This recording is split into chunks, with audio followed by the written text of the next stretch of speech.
Thanks, Steve, Blake, and Beth, and Tom, and all of you for being here. It's another busy week on Capitol Hill. There's a lot going on. Let me give you a couple updates. On Tuesday, I went to the White House and met with the President, the Vice President, leaders Schumer and McConnell, and Hakeem Jeffries, my counterpart in the House. I told them the obvious truth. The obvious truth is very simple. You've heard it repeated here multiple times this morning. We hear it all over the country. I've been in multiple states over the last week, all over the country. The obvious truth is that we have to take care of America's needs first. We have to. The border is the issue to every American, no matter where they live, no matter where their state is, because every state's a border state. If we're going to take care of America's needs first, that means two things. It means securing the border. I would repeat it 10 times for emphasis, but you understand what we're saying here. We have to secure the border. We have to do it. And we've got to fund our government. And so this week we're working very hard to do both of those things. We're trying to urge the President to use his executive authority to do something meaningful to stop the hemorrhaging at the border, stop the flow, reduce the flow.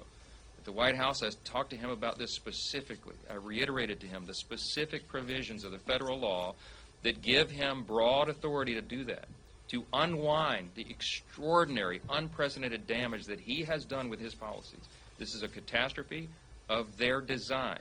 As was mentioned earlier, Vice Chairman Blake Moore said at the Republican conference that we documented 64 specific actions beginning on the day he took the office of executive orders and agency orders and actions that opened that border wide and created this chaos. And everybody in America knows it. Everybody knows the President has authority to do something, and he won't. And I cannot understand why he won't. So I pleaded with him to do that. Meanwhile, we're getting the funding, government funding piece done as well.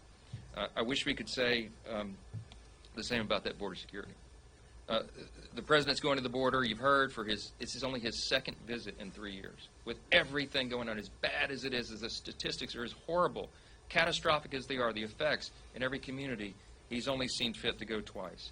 And he's going for a photo op, as you said, to Brownsville, which is the 29th ranked hotspot on the border. Why would he go to the 29th ranked hotspot?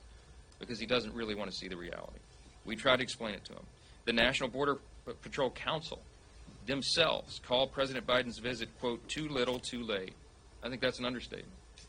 Also today, former President Trump is visiting Eagle Pass. That's where I led a group of 64 House Republicans on January 3rd. It was the largest congressional trip ever. Many of us have been down to the border many times, but that was the largest group to go together.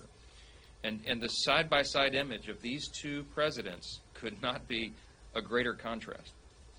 One president was building a wall, President Trump. He was cracking down on those trying to cross the border illegally. He was supporting our CBP agents. He used his executive authority to stop illegal immigration. And the current president, Biden, he's doing exactly the opposite of all those things. He stopped construction on the wall. He halted deportations. He ceded operational control to the cartels and the traffickers. And he did everything he could to incentivize illegal immigration. Long story short, one president showed strength and the other showed weakness. I mean, that's just what it is. One president stood for control, the other stood for chaos at the border.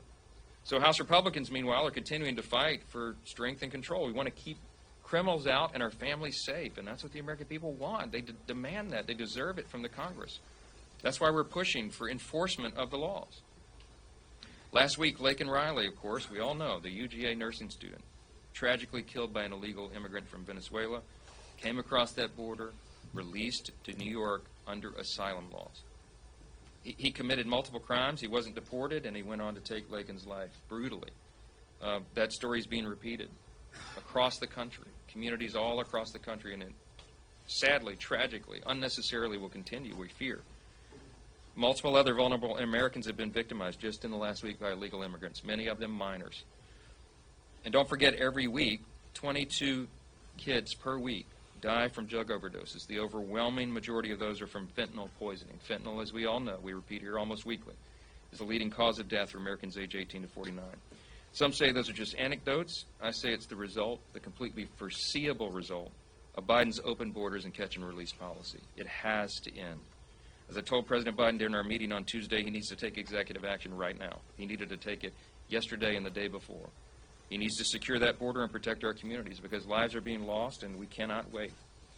And with that, we'll open up for a few questions. Chad.